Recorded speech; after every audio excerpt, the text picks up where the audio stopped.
Hello everyone, स्वागत है आप सभी का आज के इस स्पेशल वीडियो में। आज एग्ज़ाम कंप्लीट हो चुका है बीएससी नर्सिंग का और आज हम लोग सभी पेपर का आंसर की सॉल्व करने वाले हैं। तो मैं पर्टिकुलर पेपर के अनुसार मैं आप सभी को आंसर की बताऊंगा, आप सब मिलाते जाइएगा। और सबसे ख़ास बात, मैं यहाँ पर पूरा डिटेल करके बताऊंगा कि आखिर आंसर सही कौन है और क्यों है। यह जानना आपके लिए बहुत ज़रूरी है कि हमने जो आंसर दिए हैं उसके पीछे क्या कारण था, क्या लॉजिक था और कैसे आंसर सही होगा, और गलत हुआ तो क्यों हुआ, ये चीज़ें हम पढ़ेंगे। और इसका स्पेशल वीडियो अगर देखना चाहते हैं कि कहाँ से क्वेश्चन किस प्रकार से आया, तो नर्सिंग एप्टीट्यूड का ऑलरेडी मैं आप सबको बार बार बोला हूँ कि मेरा मेन चैनल जो है विकी स्टडी, वहाँ पर देख सकते हैं। ठीक है, तो चलिए आज की इस वीडियो को शुरू करते हैं। और यहाँ पर आंसर की आप लोग सभी लोग मिलाते जाइएगा और देखते जाइएगा कौन सा आंसर सही होगा और क्यों होगा, इसका भी डिटेल्स आप लोग सब जानते रहिएगा। चलिए देखिए, नर्सिंग एप्टीट्यूड का पेपर हुआ है, सभी सेट वाले मिलाते जाइएगा, आगे पीछे क्वेश्चन आंसर होगा तो सभी को आप मिलाते जाइएगा। यहाँ पर देखिए, पहले हम नर्सिंग एप्टीट्यूड क्वेश्चन सॉल्व करते हैं, उसके बाद हम आगे बढ़ेंगे। यहाँ पर नर्सिंग एप्टीट्यूड में पहला क्वेश्चन दिया है, leprosy is also called as, यहाँ पर दिया हुआ है कुष्ठ रोग को डैश भी कहा जाता है, क्या कहा जाता है यहाँ पर। तो इसका करेक्ट आंसर क्या होगा, तो बहुत ईजी है, सभी लोगों ने यहाँ पर लगा दिए होंगे और इसके क्लासेस भी उपलब्ध है, तो देख सकते हैं, जो कि यहाँ पर आपका जो है डी वाला ऑप्शन करेक्ट होगा। ठीक है, यहाँ पर हैंसेन रोग आपका जो है करेक्ट हो जाएगा। कुष्ठ रोग जिसे लेप्रोसी यहाँ बोलते हैं, कुष्ठ रोग जिसे हैंसेन रोग के नाम से भी जाना जाता है। जैसे माइकोबैक्टीरियम लेप्री के कारण होने वाला यह एक संक्रमण रोग है। ठीक है, जैसे त्वचा के जो ऊपरी भाग होता है वहाँ पर यह इफेक्ट करता है। ठीक है, आँखों में भी इफेक्ट करता है, तो यहाँ पर आपका ये वाला करेक्ट आंसर हो जाता है। ठीक है, नर्सिंग एप्टीट्यूड का नहीं देखा होंगे तो पूरा सीरीज़ में आप सबको बनाया था, देखे होंगे। कई लोगों ने जो देखा होगा उनको समझ में आया होगा और उनको काफ़ी पेपर में हेल्प मिला होगा, क्योंकि इस प्रकार से क्वेश्चन मैं सॉल्व करते जा रहा था और साथ ही जैसे डिटेल करता था क्वेश्चन, उसमें आपको मैच होते रहता था क्वेश्चन। तो उसी में से देखिए, यहाँ पर जो रोग वाला क्लास लिया था, डिजीज़ वाला, उसमें से एक क्वेश्चन आया है। क्लियर है, तो सभी लोग अगर मिलाना चाहें तो मिला सकते हैं आप लोग। तो यहाँ पर आपका डी वाला ऑप्शन करेक्ट हो जाता है। चलिए आगे बढ़ते हैं। आगे क्वेश्चन यहाँ पर देखिए क्या दिया है, संपूर्ण जीव की प्रबल अनुभूति कहलाती है, क्या होगा राइट आंसर। मोटिवेशन दिया है, इमोशन, कम्युनिकेशन, ट्रांसफॉर्मेशन दिया हुआ है। तो यहाँ पर देखिए इंग्लिश में कुछ और है और हिंदी से कुछ और है। यहाँ पर आपका करेक्ट आंसर क्या होगा, यहाँ पर बताइएगा। तो यहाँ पर आपका करेक्ट आंसर होगा आपका जो है इमोशन। देखिए, इमोशन में बहुत सारा चीज़ें आती है। इमोशन में आपका जो है अफेक्ट आता है, क्लासिफिकेशन, इमोशनल इंटेलिजेंस जो कि मैं बताया था, और एक बताया था मूड रेगुलेशन के बारे में बताया था, जिसमें वहाँ पर आपका जो वायलेशन कब होता है, ठीक है, इंटरपर्सनल, और यहाँ पर डाई रेगुलेशन, इसके बारे में बताया था आपका।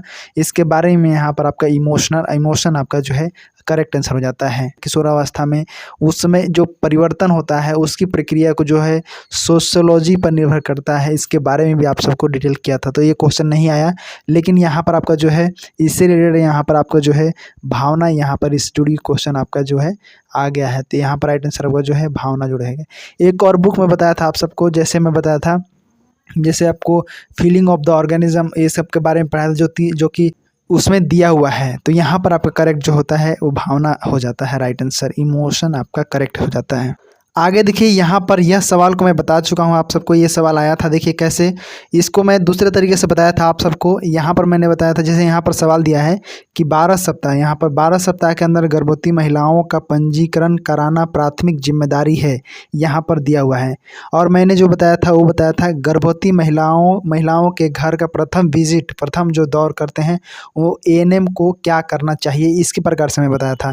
जैसे उसमें ऑप्शन क्या था, अस्पताल भेजना चाहिए, या फिर एंटीबायोटिक देना चाहिए, या फिर उनका हीमोग्लोबिन, मूत्र जो यूरिन वगैरह टेस्ट करना चाहिए, ये बताया था। तो वहाँ पर आप सबने आंसर दिया था कि हीमोग्लोबिन और यूरिन टेस्ट करना चाहिए, तो वो आपका करेक्ट आंसर था। ठीक है, तो आपने जो जवाब दिया था वो बिल्कुल सही था। तो यहाँ पर आपका करेक्ट जो होगा एएनएम सी वाला यहाँ पर करेक्ट आंसर हो जाएगा। देखिए, ये क्वेश्चन फंस गया है, लेकिन इसको दूसरे तरीके से पूछा गया है। ठीक है, और मैं जो बताया था वो आपको दूसरे तरीके से, लेकिन आंसर वही है। मैंने आपको डिटेल करके बताया था कि हीमोग्लोबिन जो है एएनएम वाले हैं वो चेक करते हैं हीमोग्लोबिन, और जो है यूरिन टेस्ट वगैरह करते हैं, जिसमें एल्ब्यूमिन वगैरह का टेस्ट किया जाता है। तो यहाँ पर आपका राइट आंसर जो है यहाँ पर राइट आंसर हो जाता है। तो ठीक है, यहाँ पर सी वाला आपका जो मारे होंगे सही है, उनका जो पढ़े होंगे क्लासेस देखे होंगे उनका करेक्ट हो जाएगा, जो कि राष्ट्रीय ग्रामीण स्वास्थ्य मिशन के अंतर्गत ये चीज़ें हो जाती है। पहली तिमाही के अंदर ये पंजीकरण एएनएम के ऊपर निर्भर करता है, वहीं यही पंजीकरण करते हैं उनके द्वारा। ठीक है, बाकी एएनएम के बारे में अगर जानना चाहते हैं और एएनसी के बारे में जानना चाहते हैं तो वीडियो उपलब्ध है, आप देख सकते हैं वीडियो। ठीक है, यहाँ पर आपका विक्की स्टडी गूगल में जाएंगे तो आपको सर्च करने में आपको मिल जाएगा, जहाँ पर मैंने पूरा टीका लगाने का, ठीक है, ये सब चीज़ें मैं डिटेल किया हूँ। तो यहाँ पर इससे क्वेश्चन पूछा गया था। यहाँ पर जो सी मारे होंगे उनका 100% सही है। आगे बढ़ते हैं। आगे देखिए, यहाँ पर क्वेश्चन देखिए 4 नंबर दिया है एरिथ्रोपोएसिस के निम्नलिखित चरण व्यवस्थित कीजिए। मैंने जो बताया था वो आपको अलग तरीके से बताया था, क्योंकि मैं 5 स्टेप में ही बताया था, लेकिन यहाँ पर 6 दिया है तो एक ऑप्शन को हम एलिमिनेट कर सकते हैं। तो यहाँ पर राइट आंसर क्या होगा? पहले देखिए, सभी ऑप्शन को पढ़ लिए होंगे आप लोग ने और इसके आंसर भी दिए होंगे, तो मैं इसका आंसर सही बताता हूँ। करेक्ट आंसर क्या होगा? तो सबसे पहले मैंने बताया था क्या होता है। देखिए, यहाँ पर आपका जो है पहला होगा, ये वाला होगा, देखिए डी ऑप्शन, प्रोएरिथियोप्लास्ट। यहाँ पर आपका ये वाला डी ऑप्शन वाला पहला होगा। पहला में डी दिया है, दूसरा में एफ दिया है, मतलब यहाँ पर एरिथ्रोसाइट दिया है। एरिथ्रोसाइट एरिथ्रोब्लास्ट यहाँ पर हो सकता है। तब यहीं से आपको आंसर मिल जाएगा। यहीं से आपको जो है यहाँ पर देखिए कि बी दिया है, यहाँ पर सी दिया है, यहाँ पर एफ दिया है, तो मतलब सी वाला यहाँ पर डी दिया है, मतलब ये वाला आपका करेक्ट आंसर हो जाएगा। कौन सा होगा? सी वाला आपका करेक्ट होगा, सी वाला, क्योंकि पहले डी से स्टार्ट होता है, अब यही फर्स्ट होता है। ठीक है, तो यहाँ पर आपका सी वाला करेक्ट हो जाता है। जिन्होंने सी मारा होगा उनका सही है। आगे बढ़ते हैं। आगे देखिए, यहाँ पर ओरल थ्रस्ट दिया हुआ है, ये आपको बहुत इजी है, ये सबको पता रहता है। ओरल थ्रस्ट किसके कारण होता है? यहाँ पर देखिए, ओरल थ्रस्ट जो है किसके कारण होता है, तो यहाँ पर आप सभी लोग जानते हैं, ये होगा आपका फंगस जो है कुकुरमुत्ता, इसके कारण आपका होता है। देखिए, ओरल थ्रस्ट ये होते हैं जो ओरल जो होता है कवक कैंडिडा, जिसके बारे में आपने पढ़ा होगा, जो कवक कैंडिडा इसके कारण होता है। मुंह में परत जम जाता है, अल्बिकन्स जिसको बोला जाता है। तो यहाँ पर ये वाला आपका करेक्ट कौन सा हो जाएगा? फंगस, आपका बी वाला ऑप्शन यहाँ पर राइट आंसर हो जाएगा। बहुत इजी है, ये आसान है, आप सबने आंसर दिया होगा। करेक्ट आंसर आपका बी वाला हो जाता है। ठीक है, जिन्होंने बी मारा होगा करेक्ट है उनका। आगे बढ़ते हैं। आगे देखिए, यहाँ पर आप क्वेश्चन को ध्यान से पढ़िए। दिया है, देखिए, मैदानी क्षेत्र में प्राथमिक स्वास्थ्य केंद्र पीएचसी द्वारा जनसंख्या का कवरेज है, यहाँ पर दिया हुआ है। इसका आंसर आपने क्या दिया है? तो यहाँ पर देखिए करेक्ट आंसर होगा आप सभी के लिए। यहाँ पर जो है, जैसे पहले सुन लीजिए, यहाँ पर जैसे अगर आप मैदानी इलाकों की बात करें, जहाँ पर मैदानी प्लेन एरिया है, वहाँ पर 30,000 लोगों की आबादी होना चाहिए। और जैसे पहाड़ी क्षेत्र की बात करें तो वहाँ पर 20,000 लोगों के लिए एक प्राथमिक स्वास्थ्य केंद्र पीएचसी होना चाहिए। मतलब यहाँ पर आपका जो है करेक्ट आंसर कौन सा हो जाएगा? सी वाला यहाँ पर करेक्ट आंसर हो जाएगा, क्योंकि मैदानी क्षेत्र है। अगर यहाँ पहाड़ी क्षेत्र रहता तो यहाँ पर बी वाला आपका करेक्ट होता। ठीक है, और इसी को हम 3 सिस्टम में बांटा गया है। पहला देखिए, उप स्वास्थ्य, जैसे उप केंद्र बोलते हैं ना, तो उसको बोलते हैं उप केंद्र, उप स्वास्थ्य। यहाँ पर आपका जो है कितना होना चाहिए? तो मैदानी क्षेत्र में आपका जो है, मैंने बताया था, शायद आप लोग याद होगा कि नहीं, वो होना चाहिए मैदानी क्षेत्र में 5,000 होना चाहिए। ठीक है, और जो पहाड़ी क्षेत्र है वहाँ पर होना चाहिए 3,000। ठीक है, पहाड़ी क्षेत्र किसके लिए? उप स्वास्थ्य केंद्र, उप केंद्र बोलते हैं उसको। वहाँ पर स्टाफ कितने होते हैं? 3 स्टाफ होते हैं। ठीक है, उसके बाद प्राथमिक स्वास्थ्य केंद्र में बढ़ेंगे तो वहाँ पर आपका जो है 15 स्टाफ होते हैं, और वहाँ पर संख्या जो होती है 30,000 जो होती है, यहाँ पर आपका मैदानी में होता है, और जो 20,000 होता है वो पहाड़ी इलाका में होता है, आदिवासी जो मुश्किल क्षेत्र है वहाँ पर होता है। आगे हम लोग बढ़ेंगे तो यहाँ पर कम्युनिटी स्वास्थ्य केंद्र, जो कि कम्युनिटी हेल्थ सेंटर जो होता है, सामुदायिक स्वास्थ्य केंद्र जिसको बोला जाता है, वहाँ पर 28 जो होते हैं स्टाफ होते हैं। ठीक है, 28 होते हैं, और जो 15 वाला में है उसमें एक डॉक्टर भी होता है। ठीक है, और 6 उप स्वास्थ्य केंद्र होता है। आगे जैसे हम कम्युनिटी में जाते हैं तो वहाँ पर जो होता है 28 स्टाफ होते हैं, और ये मैंने बताया था आपको। और इसमें आपका जो है 1,20,000 जो है यहाँ पर मैदानी क्षेत्र में आबादी होना चाहिए, और 80,000 जो है यहाँ पर पहाड़ी क्षेत्र, जो आदिवासी मुश्किल क्षेत्र है, वहाँ पर जनसंख्या होना चाहिए, तब जाकर वहाँ पर आपका सामुदायिक स्वास्थ्य केंद्र बनेगा। क्लियर है सभी को? तो यहाँ पर आपका सी वाला करेक्ट हो जाएगा, जो जिसने सी मारा है करेक्ट है उनका। आगे बढ़ते हैं। आगे देखिए, यहाँ पर क्या दिया है? देखिए, निम्नलिखित में से किस संचारी रोग को जर्मन खसरा भी कहा जाता है? तो सभी लोग जानते हैं, यहाँ पर आपका रूबेला आपका करेक्ट हो जाएगा। ठीक है, रूबेला जैसे जानते हैं कि यह संक्रमण रोग होता है। ठीक है, जो कि वायरस के द्वारा वायरस से होता है। यह खसरा जो है जर्मन खसरा इसे कहा जाता है, ठीक है। तो ये जो होता है विभिन्न वायरस के कारण होता है। तो यहाँ पर आपका बी वाला रूबेला करेक्ट हो जाता है। आगे बढ़ते हैं। आगे देखिए बहुत ही इजी है, आप थोड़ा सा पढ़ेंगे तो आपको समझ में आएगा। जो जल्दीबाजी में होंगे वो गलत कर सकते हैं इस आंसर को। देखिए यहाँ पर बहुत इजी दिया है, क्या दिया है, देखिए यहाँ पर कथन दिया है, निर्देश दिया है, और यहाँ पर आपको उसको सही है या गलत है इसको बताना है, ठीक है। यहाँ पर देखिए सबसे पहले दिया है कथन, क्या दिया है कि अच्छे स्वास्थ्य के लिए हमारे शरीर को प्रतिदिन कुछ समय के लिए सूर्य की रोशनी में रहना चाहिए, सही है। रीज़न देखिए यहाँ पर दिया है कारण, सूर्य की रोशनी की उपस्थिति में हमारे शरीर में विटामिन डी बनता है, ये भी सही है। तो यहाँ पर देखिए जो कि कारण भी सही है और कथन दोनों क्या है, सही है, ठीक है। और यहाँ पर कारण अभिकथन की सही व्याख्या करता है, मतलब ये जो है इसकी व्याख्या कर रहा है कारण, तो सही तो है। तो यहाँ पर आपका आंसर जो होगा A option is right answer हो जाएगा यहाँ पर, ठीक है। ए ऑप्शन आपका करेक्ट आंसर हो जाता है, ध्यान दीजिए यहाँ पर ए ऑप्शन करेक्ट हो जाता है। आगे देखिए यहाँ पर क्या सवाल दिया है, यहाँ पर देखिए अंतर्राष्ट्रीय नर्स परिषद, यहाँ पर ICN दिया है, हाल ही में नर्सों के लिए अंतर्राष्ट्रीय आचार संहिता को संशोधित किया। तो मैं इस क्वेश्चन को नहीं पढ़ा पाया था, और इसको मैं इस तरीके से बताया था क्योंकि इसको मैं किस वर्ष में अपनाया इसको मैं बताया था आप सबको, ठीक है।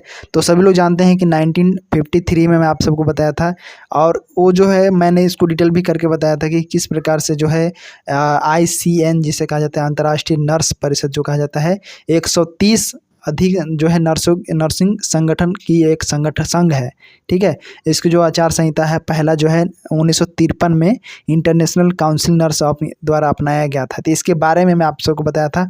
तो इसका रिसेंटली जो अपडेट हुआ है यहाँ पर जो है सी आपका करेक्ट हो जाएगा, जो कि 2021 आपका सही हो जाता है। यहाँ पर इसका मुख्यालय कहाँ है, तो स्विट्ज़रलैंड के जिनेवा में है, ठीक है। आगे बढ़ते हैं, इसकी स्थापना जानेंगे तो यहाँ पर 1899 में हुआ था। आगे बढ़ते हैं। आगे देखिए यहाँ पर दिया है आगे देखिए यहाँ पर क्या दिया है 10वां नंबर, टैक्सोप्लाज्मोसिस का निश्चित मेज़बान यहाँ पर है, ठीक है। यहाँ पर राइट आंसर क्या होगा, तो देखिए इसकी एक श्रृंखला होती है, सबको पता है श्रृंखला कैसे। तो देखिए सबसे पहले देखिए टैक्सोप्लाज्मिक गॉन्डी जो होती है एक, जिसे क्या कहते हैं फेलिडे परिवार, फेलिडे फैमिली कहा जाता है। जैसे घरेलू जो बिल्लियाँ होती हैं और उनके बीच जो रिलेशन होता है ह्यूमन का, उसके बारे में यहाँ पर आपका जो है बोला जा रहा है, ठीक है। और इसका एक श्रृंखला जो कि आप देख सकते हैं टेलीग्राम में भी सेंड किया था मैं, वो उसका एक चक्र होता है, श्रृंखला हो जाती है। जैसे 1 से 3 सप्ताह के बीच में जो है डिफरेंस होता है। तो यहाँ पर राइट आंसर क्या होगा, बिल्ली आपका जो है करेक्ट आंसर कैट हो जाएगा, यहाँ पर राइट आंसर हो जाएगा, ठीक है। इसके बारे में एक बार पढ़ लीजिएगा, यहाँ पर आपका ये वाला ऑप्शन करेक्ट होता है। आगे बढ़ते हैं। आगे देखिए यहाँ पर क्वेश्चन दिया है स्वतंत्र बहु विषयक गैर लाभकारी संगठन पक्ष, यहाँ पर दिया हुआ है। यहाँ पर देखिए 11 नंबर दिया है स्वतंत्र बहु विषयक गैर लाभकारी संगठन पक्ष है। इसका आंसर क्या होना चाहिए, तो देखिए इसका PDF मैं आप सबको भेजा था, जो कि नेशनल इंस्टीट्यूट ऑफ हेल्थ जो कि NIH गवर्नमेंट की तरफ से एक PDF था, 18 पेज का था, मैं उसको टेलीग्राम में शेयर किया था। उसको एक बार नहीं देखे होंगे देख लीजिएगा। वहाँ पर जो कि एथिक्स कमेटी, यहाँ पर जो आचार समिति के बारे में यहाँ पर आपका ये वाला राइट आंसर हो जाएगा। इसके बारे में बताते हैं, और नॉन प्रॉफिट जो कि बॉडीज़ है और इंडिपेंडेंट, और यहाँ पर इसके बारे में इंडिपेंडेंट के बारे में यहाँ पर दिया गया है, ठीक है। तो एथिक्स कमेटी यहाँ पर आपका राइट आंसर हो जाता है, ठीक है। इसका PDF देख लीजिएगा, वहाँ पर दिया हुआ है। आगे यहाँ पर क्वेश्चन दिया है, यहाँ पर देखिए प्राथमिक स्वास्थ्य देखभाल के सिद्धांतों में शामिल है। तो यहाँ पर राइट आंसर क्या होगा, तो देखिए पहला तो होगा इक्विटेबल, मतलब यहाँ पर ये वाला होगा। दूसरा होगा यहाँ पर आपका जो है क्या होगा, तो यहाँ पर आपका कवरेज और पहुँच, यहाँ पर देखिए ये 100 वाला आपका करेक्ट होगा। क्योंकि ब इसलिए नहीं होगा, देखिए ब यहाँ पर देखिए कम्युनिटी यहाँ पर दिया है, कम्युनिटी पार्टिसिपेशन यहाँ पर दिया हुआ है। तो मतलब क्या होता है, सामुदायिक भागीदारी जिसे कहा जाता है, यहाँ पर सहभाग बोलते हैं। तो वह प्रक्रिया होता है जिसके अंतर्गत व्यक्ति और परिवार ये दोनों जो होते हैं जिस समुदाय में रहते हैं केवल उसी समुदाय के बारे में सोचते हैं, उसकी रिस्पॉन्सिबिलिटी लेते हैं। मतलब कह सकते हो कि एक इंडिविजुअलिटी चीज़ को प्रकट करते हैं, दिखाते हैं। तो इसलिए यहाँ पर ब नहीं होगा, ठीक है। और स यहाँ पर आपका करेक्ट हो जाएगा। क्लियर है। क्योंकि अगर सामुदायिक भागीदारी की बात करें तो वहाँ पर इंडिविजुअलिटी दिख रहा है ना, वहाँ पर सामाजिक सहभाग जैसे सामाजिक भागीदारी मतलब इंडिविजुअल चीज़ों को प्रकट कर रहा है, इसलिए वहाँ पर आपका जो है ब नहीं होगा। यहाँ पर समान वितरण सभी के लिए होता है, कवरेज मतलब पकड़ होना चाहिए, पहुँच होना चाहिए, तो मतलब अ और स केवल यहाँ पर आपका राइट आंसर होगा। मतलब यहाँ पर आंसर कौन सा होगा, तो बी वाला आपका यहाँ पर सही आंसर हो जाएगा। ठीक है, बी यहाँ पर करेक्ट आंसर हो जाता है। आगे बढ़ते हैं। देखिए आगे क्वेश्चन क्या दिया है, यहाँ पर देखिए निम्नलिखित को शून्य में मतलब मैच कीजिए, यहाँ पर दिया हुआ है। तो देखिए पहला दिया है कॉर्पल टनल सिंड्रोम, यहाँ पर बोला जा रहा है कॉर्पल टनल सिंड्रोम जो होता है, जैसे कलाई जो होती है वहाँ पर नर्व्स को नापा जाता है, तो वहाँ पर इसको कहा जाता है। ठीक है, कार्पल सिंड्रोम क्या होता है इसके बारे में समझ गए। एक ऐसी स्थिति होती है जहाँ पर जो कलाई होती है वहाँ पर झुनझुनी जो होता है उसको नापा जाता है, तो इसको बोले जाता है मध्य तंत्रिका दबाव नापा जाता है। मध्य मतलब यहाँ पर मझला, यहाँ पर ये वाला आपका तीसरा वाला होगा। मैं इसके साथ मैच कौन सा होगा, तीसरा वाला ये वाला होगा। तो यहीं से ऑप्शन एलिमिनेट हो जाता है। और यहाँ पर जैसे कॉर्पल टनल सिंड्रोम होता है, उसके लक्षण में जैसे दर्द, झुनझुनी और शून्य कमजोरी, ये सब चीज़ों को कलाई की तरफ से यहाँ पर नापा जाता है। ठीक है, कि यहाँ पर नाप के बताया जाता है। अब यहाँ पर देखेंगे तो यहाँ पर ऑप्शन को एलिमेंट करेंगे तो देखिए पहला का तीसरा हो जा रहा है, पहला का तीसरा हो जा रहा है, मतलब यहाँ पर आपका जो है बी वाला ए, यहीं से आपको आंसर जो है मिल जाएगा। यही चीज़ इसमें खास बात दिया गया है कि एक ऑप्शन को मिलाइए आप सारा आंसर मिल जाएगा। तो यहाँ पर आपका ए वाला बी वाला मिलाएंगे तो सही बी वाला आपका करेक्ट आंसर हो जाता है। ठीक है, बी यहाँ पर करेक्ट आंसर हो जाता है। आगे बढ़ते हैं। देखिए यहाँ पर क्वेश्चन दिया है टीकाकरण के शुरुआती अग्रदूत थे, यहाँ पर बोला जा रहा है क्या होगा राइट आंसर, यहाँ पर बताइए। यहाँ पर आपका राइट आंसर चीनी, मतलब यहाँ पर ए ऑप्शन करेक्ट हो जाएगा। क्योंकि देखिए चेचक के खिलाफ का जो पहला टीका जो लगा गया वो 2000 वर्ष पहले, मतलब यहाँ पर आपका जो है 2000 वर्ष पहले जो है चीन और भारत ने किया था। यहाँ पर फिर ये दो चीन और भारत, जो ब्रिटिश डॉक्टर थे, चिकित्सक थे जिनका नाम एडवर्ड जेनर था, उन्होंने ये तरीका लाया था। चेचक के जो है खिलाफ यहाँ पर शुरुआत किया गया था 2000 साल पहले चीन और भारत ने किया था। यह एक ब्रिटिश जो है चिकित्सक द्वारा पेश किया गया था जिनका नाम था एडवर्ड जेनर था। ठीक है, इनके द्वारा शुरू किया गया था। तो यहाँ पर ए वाला ऑप्शन राइट आंसर हो जाता है। यहाँ पर देखिए आगे क्वेश्चन दिया है भ्रूण की आरबीसी का जीवन काल यहाँ पर बताया जा रहा है। देखिए जीवन काल अगर हम देखें तो यहाँ पर सबसे पहले देखिए एवरेज अगर लाइफ स्पैन के बारे में हम जाने तो जो लाल कोशिका होती है, लाल रक्त कोशिका, उनकी जीवन काल जो होती है एवरेज मान के चले तो यहाँ पर 63 दिन होता है। ठीक है, उसमें 5 दिन एक्स्ट्रा जोड़ा जाता है, 5 पॉइंट एक्स्ट्रा, ये अलग अलग डिपेंड करता है। अगर वहीं पर अडल्ट की बात करें तो यहाँ पर देखिए 63 यहाँ पर नहीं दिया है, लेकिन यहाँ पर अडल्ट की बात करें जो कि वयस्क व्यक्ति होता है वहाँ पर 120 दिनों तक आरबीसी जीवन काल जो होता है उसका होता है। अगर एंथ्रेसाइट का जीवन काल देखें तो यहाँ पर 60 से 90 के बीच होता है, लेकिन हम यहाँ पर जीवन काल की बात करते हैं वयस्क में, तो यहाँ पर आपका 120 दिन आपका सी वाला ऑप्शन यहाँ पर करेक्ट हो जाता है। ठीक है, सी वाला आपका यहाँ पर राइट आंसर हो जाता है। आगे बढ़ते हैं। आगे देखिए यहाँ पर क्या दिया है जीव द्रव्य जीवन का भौतिक आधार है। तो यहाँ पर क्या होगा, देखिए कोशिका जहाँ पर जीवित जो होती है जैसे प्लाज्मा झिल्ली के द्वारा घिरा रहता है। ठीक है, जिसे साइटोप्लाज्म भी एक वर्ड बोलते हैं। तो यहाँ पर प्लाज्मा के बारे में बताएं, यहाँ पर आपका राइट आंसर जो होगा प्रोटोप्लाज्म, यहाँ पर आपका बी वाला ऑप्शन करेक्ट हो जाता है। ठीक है, बी वाला आपका करेक्ट हो जाता है। आगे देखते हैं। आगे देखिए यहाँ पर दस्त पैदा करने वाला जीव यहाँ पर पूछा जा रहा है, जो कि जैसे देखिए 5 वर्ष से कम उम्र के बच्चों की अगर हम बात करें तो देखिए इसमें बहुत सारे जैसे रोटा वायरस दिया है, नोरो वायरस है, एडनो वायरस है, एस्ट्रो वायरस है। ये सब बैक्टीरियल जो होते हैं Asteria coli, salmonella PSP, shigella SPC. ठीक है, इस प्रकार से अलग अलग जो है जीव है। ठीक है, तो यहाँ पर आपका राइट आंसर जो होगा यहाँ पर ये दोनों को छोड़ के यहाँ पर अ और ब ये दोनों होगा। तो मतलब यहाँ पर आपका जो अ और ब, तो यहाँ पर आपका ये वाला ऑप्शन राइट आंसर हो जाता है। ठीक है, यहाँ पर आपका ये वाला correct answer A option right answer हो जाता है। आगे देखते हैं। आगे देखिए यहाँ पर दिया है डॉट थेरेपी के तहत शुरुआत की गई यहाँ पर दिया हुआ है। तो यहाँ पर आपका डी वाला ऑप्शन हो जाएगा HIV एंड एड्स नियंत्रण कार्यक्रम, यहाँ पर प्रोग्राम ये वाला दिया हुआ है। ठीक है, यहाँ पर डी ऑप्शन करेक्ट हो जाता है। आगे यहाँ पर 19 नंबर दिया है, देखिए in which year was RNTCP launched, यहाँ पर दिया हुआ है। तो यहाँ पर देखिए RNTCH क्या है, तो इसको बोलते हैं the revise national TB control programme, यहाँ पर आपका जो कि यहाँ पर 1997, यहाँ पर बी वाला आपका ऑप्शन हो जाता है, बी वाला जो हमारे होंगे सही है। यहाँ पर लॉन्च किया गया था, ठीक है। यहाँ पर ये वाला आपका 1997 में शुरू किया गया था।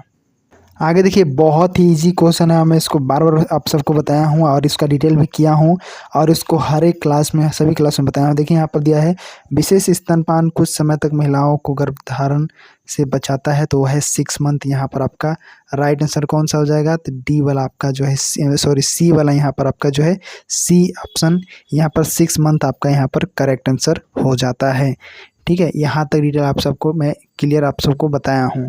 तो इसका क्लास अगर नहीं देखा होंगे देख लीजिएगा, इसको मैं बार बार हर एक क्वेश्चन में बताया हूँ, हर एक आंसर में, मतलब हर क्लास में इसको डिटेल किया हूँ, तो इसे एक बार ज़रूर देख लीजिएगा सभी लोग। आगे दिया है देखिए फिजिक्स का क्वेश्चन है, तो मैं इसको डिटेल से आपको बताता हूँ इसके बारे में। तो इसका देखिए अलग क्लासेस ले लेता हूँ क्योंकि इसका जो है बड़ा होगा और इसको बनाने में थोड़ा सा टाइम लगेगा, डिटेल क्वेश्चन है ना, तो इसको डिटेल करने में थोड़ा टाइम लगेगा। तो इसको मैं डिटेल कर करके आप सभी को बना के बताऊँगा ताकि आपको जो है अच्छे से समझ में आ जाएगा, ताकि आप इसको कभी नहीं भूलेंगे, ऐसा क्वेश्चन बताऊँगा डिटेल में। तो चैनल पर पहली बार आए हैं तो सब्सक्राइब कर लीजिएगा एंड इस वीडियो को जरूर से शेयर कर दीजिएगा। नर्सिंग एप्टीट्यूड के आंसर की को जरूर से ग्रुप में या फिर स्टेटस लगा लीजिएगा सभी लोग।